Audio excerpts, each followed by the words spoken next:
Matindi din to si Attorney Claire, mga kaibigan, no? Ito po, pakinggan po natin siya, mga kaibigan. Ready na ba kayo? O, mag-likes muna tayo bago natin i-play. Attorney. Huwag niyong kalimutan mag-likes at subscribe. Ayun! Mismanagement negligence. Ayun. Mismanagement negligence. Oo, negligence yung ginagawa niya eh. Dahil siya yung chief doon, siya yung director doon, hindi niya na-control. Tapos ang tagal pa niyang lumabas sa media. Hindi siya humarap. Nakailang araw na, nakailang interview na itong si Devila. Nakailang interview na itong si Deputy, hindi pa rin siya nagsasalita. Kumbaga, finufront niya yung babae. Siya nagtatago. Tapos later on, nagpakita na siya. Kasi, nagsalita na si Boying eh. Sinasalo siya ni Secretary guys eh. Di ba? Sinasalo siya. Ang sumasagot si Secretary. Eh, syempre, bata niya yan eh. Bata niya si atapang tao eh. Di ba? Bata niya yan eh. Pagtatanggol talaga niya yan. Kasi kung ang kasiraan po ni atapang tao guys, magre-reflect po yan kay Secretary. Dahil siya ang nagpasok eh. Di ba? Ang yabang pa nga nila dati eh, no? Kahit wala pang wala pang recommendation, no? Recommended na kaagad. Kahit hindi pa na-appoint, appointed na kaagad. Ang galing, no? Ibang klase talaga to si atapang tao. Kahit kay Pinoy, no? Every 6 months na pro-promote. Sana, nagpabaya si atapang kasi hawak nila lahat. Yes, I Mimoka, I agree. Hawak nila lahat. Eh, syempre, gusto talaga nilang kontrolin yan, mga kaibigan, eh. Bakit gusto nilang kontrolin? Kasi andyan yung pera. Tumataginting na mga milyones dyan sa loob. Di ba? Yung mga milyones sa loob niyan, sus nako. Ayan, si Amy Moko. Hi po, Susan Abeles. Ayan. Okay po, pakinggan na po natin itong itong pinaka-bago nating idol na si Attorney Claire. No? Alamin po natin guys, bakit sinabi po ni Attorney Claire na it's unfair for Bantag. Okay, alamin po natin. Very worst administration. Ayan, naku. Tama po kayo, Susan Abeles. Di ba? Worst talaga kasi hindi naman sila nagsasalita eh. Magsalita kasi kayo. No? Ipagtanggol niyo ang taong bayan. Dapat ganun eh. Di ba? Ipagtanggol ang taong bayan. Huwag nating ipagtanggol ang mga oligarko. Bakit yung mga oligarko ay mga mayayaman na yung mga yan? Dapat ang ipagtanggol dito yung mga maralitang mga Pilipino. Yun dapat ang priority natin. Sila dapat ang inaasikaso. Bakit mo asikasuhin yung mga oligarko? Ha? Ano makukuha mo sa mga yun? Eh kung magkagulo sa Pilipinas, sasakay lang ng eroplano yun. Iwanan lang tayo dito eh. Punta lang ng Amerika yung mga hinayupak na yun. Wala na. Talo na tayo. Di ba? Kaya dapat mag-concentrate ang government doon sa mga na-oppress. Yan ang pinaka-importante dyan guys eh. Masa. No? Kasi sa Pilipinas, hindi naman, mas marami pa rin ang masa guys eh. Di ba? To be honest, tama? Real talk, mas marami pa rin ang masa sa Pilipinas. Hindi ko naman ina-underestimate ang mga masa, pero mas marami pa rin. I-compare mo sa mga oligarko. Iilan lang mga oligarko. Di ba? So ito na po, si Attorney Claire na po mga kaibigan. Pakinggan na po natin guys. Ito na, i-play na natin. Ni Claire, yung isa pang usapin dyan. Ito naman sa may bahagi ng New Bilibid Prison. Naku, nakakarimarim. Dahil mismo, kinumpirma ni DOJ Secretary Crispin Boying Remulla na may natagpuan ngang pira-piraso. Pasintabi po sa mga kumakain na bangkay sa septic tank ng New Bilibid Prison, Attorney Claire. Septic tank? Hindi mo mabara yun? Oo, at isa to sa mga nawawalang inmates sa New Bilibid Prison. Pero isang tao lang to. Okay? Pero Muntinlupa pa, pakicheck nga ito. Okay. Well, anyway, whatever. Hindi ko alam kung may pending case pa siya o convicted na siya. kung makikita siya sa septic tank, partner, gaano kalalim ang septic tank Yun. ng New Bilibid Prison para hindi kayo bahain dyan. Nako po. Oo, Tapos, tas ngayon lang Nangangamoy yun. Well, anyway, septic tank kasi. Pero, Oo. di ba, iba kasi yung amoy ng may namatay. Ay, naku, pati tabi Diba? sa mga kumakain. Naku, attorney. Daga nga lang na. Yun, nakaamoy ka nga lang nun. Ng daga. Oo. Hanapin mo talaga Bumabaliktad na yung sick mo. What more? Amoy. Oo. Di ba? What more? Oo. Di ba? So, pira-piraso, doon kaya lahat yung buo, tawag dyan, nabuo kaya nila yun? Di ba? Di ba? Oo. Well, anyway, ganito, ito tanong natin. Mhm. New Bilibid Prison pa naman dyan. Naku. Maraming mga official dyan. Oo. Bakit nangyayari to? Mhm. So, ang ang sarap tignan kung saan ba nakalagay yung septic tank. Aha. Yun muna yung gusto mong ano. Kasi kung ako ang Ayan, halimbawa, ikaw mag-iimbestiga, Attorney Claire. Ayan. Oh. so alamin ko saan yung septic tank. Okay. Bakit mahalaga kung nasaan ang septic tank, Attorney Claire? Kasi kung alam Oo. kung ang lugar ng septic tank ay open, partner. Siyempre open yan, hindi naman dyan wala naman dyan jail. May sabihin yung selda. Okay. Diba? Ibig sabihin open siya, everybody can see. Okay. Pero Diba? ito, kung halimbawa walang masyadong nakapaligid, tama? Mga police, speaking of, ayan, Attorney. Okay. So, balikan natin. Bakit importante kung ang septic tank Ayan. ay malayo doon sa sa maraming mga mga preso, no? Yes. Doon sa isang lugar. Ibig sabihin ako. May ganyan din tinanong sa akin dati Oo. si Rod Kasi meron kami isa dito tungkol kay Secretary Rimulya. Yung tungkol sa Pogo, unang tinanong ko, kailan ba ito nag-leave? Sabi ni partner Rod, bakit kailangan malaman on leave? Para malaman ko kung nagkaroon ba ng surveillance, on leave ka. So, di ba, wala kang alam. Oo. Di ba? So, minsan kailangan yan, yung mga petty-petty, akala mo Oo. petty pero may kaugnayan. May kaugnayan. Parang Okay. pelikula. Di ba? Septic tank, kung ito ay open, okay, sila sa likod, open siya, wala siyang selda, so anybody can see you. Kung bubuhatin mo yung tao. Correct. Okay, pangalawa, putol-putol, di ba? Naku, putol-putol. Ano ginamit dito? Lagare? Itak? Ang tawag dun? Bolo? Aha. Na matalim? Oo, para So, di ba? Septic tank, pag malayo, gaano kalayo? Yung septic tank, kung malayo, narating pa to mga preso. Grabe, no? Narating ba to? Di ba? Kung narating to ng mga preso, maraming pwedeng dumaan doon. So, makikita kayo. Correct. Madilim ba dito? Maliwanag ba rito? Ano to? Tama. Di ba? Nasa kuweba ba to? Okay, di ba? Kung nasa kuweba to, na malayo-malayo. Paano makakarating yung ibang preso? Oo. Kung preso pumatay. Oo. So, kung hindi marating to ng mga preso, di ba? Sino pumatay? Yun. Yung mga allowed dumaan doon? At nakakaalam lang? Sino-sino ang pwedeng dumaan doon? Oo. Di ba? So, sino Grabe. ang gumawa nito? Preso ba? O, Dayo? Imposibleng guess. Posibleng guess. o mismong mataas na opisyal na mataas. nandoon? Okay. Ako, mataas na opisyal. Sino kaya? Ito ang dapat sa hearing, itong si Attorney Claire, no? Dapat imbitahin ito, no? Ang galing, no? Ang galing na kayang analysis, di ba? O baka opisyal. Naku, sino kayang opisyal yan? Sana imbitahin siya, no? Magaling po si Attorney Claire, mga kaibigan, no? Saludo po tayo sa kanya. Idol! Galing mo!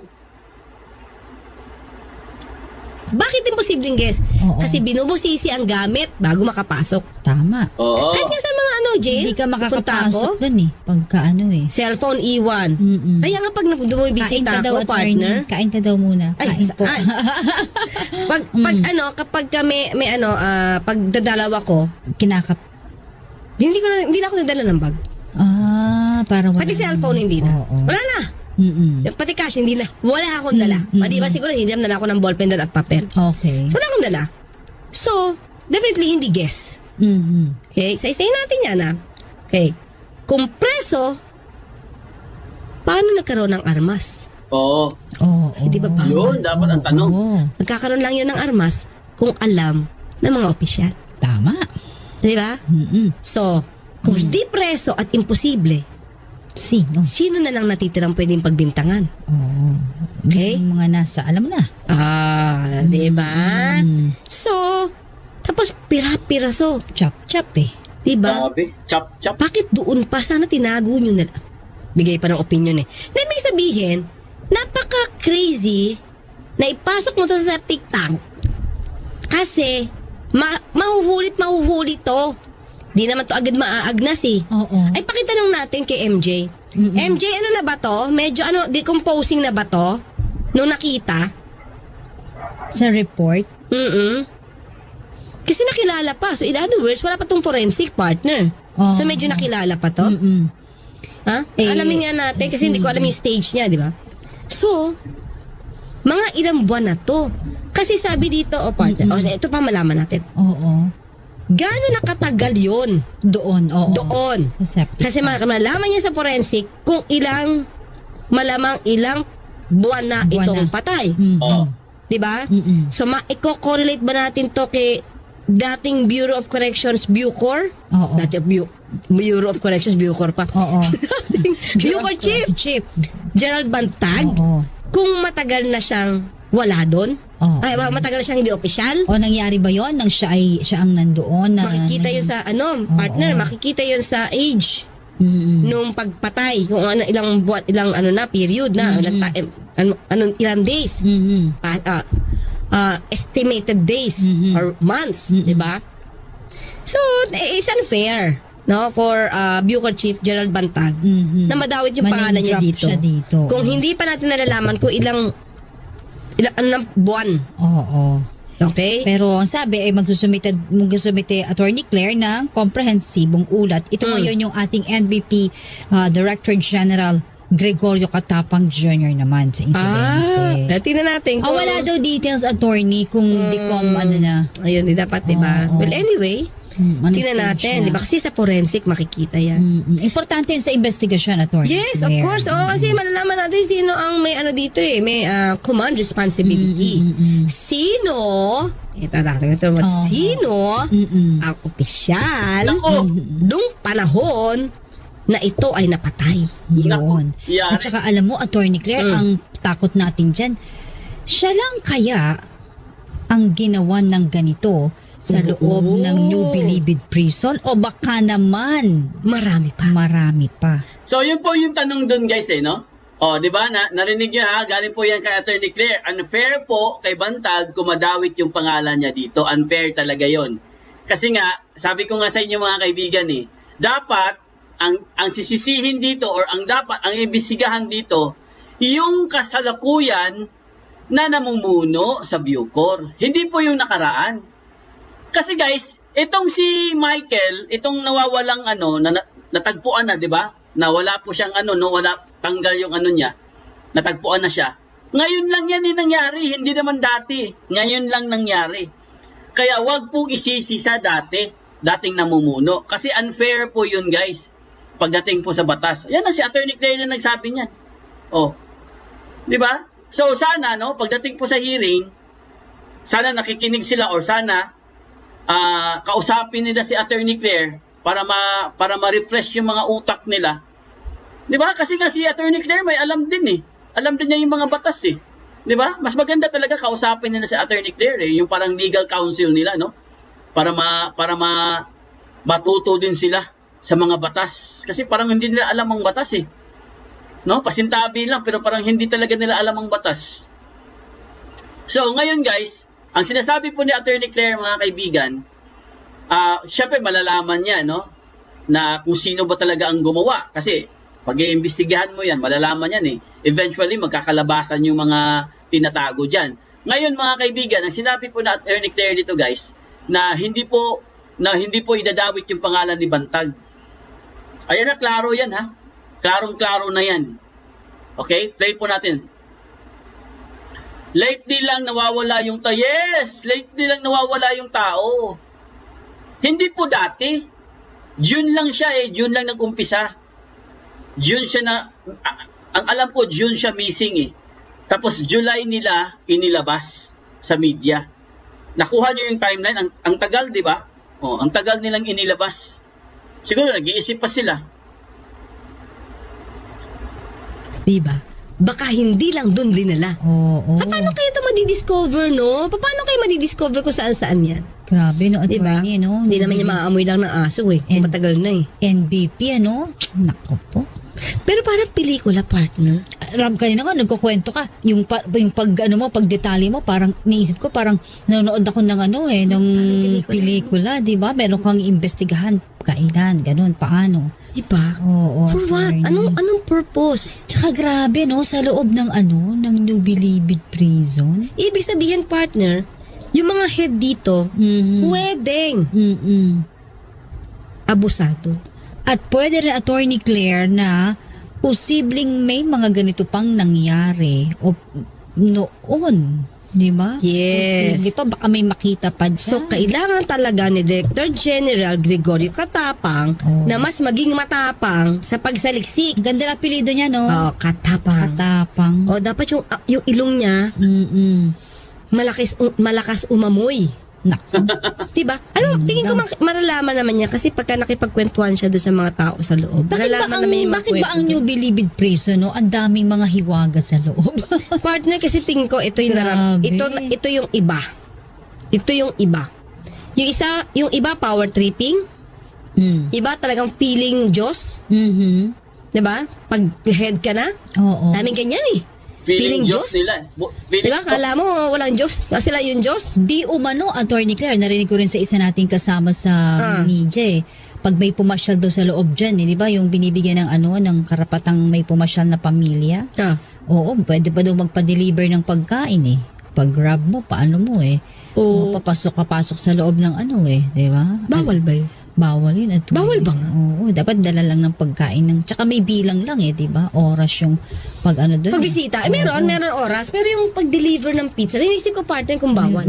Tingin ko the food hindi siya bawal, basta i-inspect siya. Kung may droga. Okay. Maraming ganun, partner. Pero kasi, ito partner. Hindi ko sabihin ko saan. May nadalaw ako before. Dumalaw ako. Tapos yung mayores doon, siya hindi ko siya kilala. Ako nagpa-practice lang. Kasama ko yung asawa ko. Saka isang lawyer. Dalawa kami doon. Nagbigay sa amin ng pineapple juice. Nagbigay.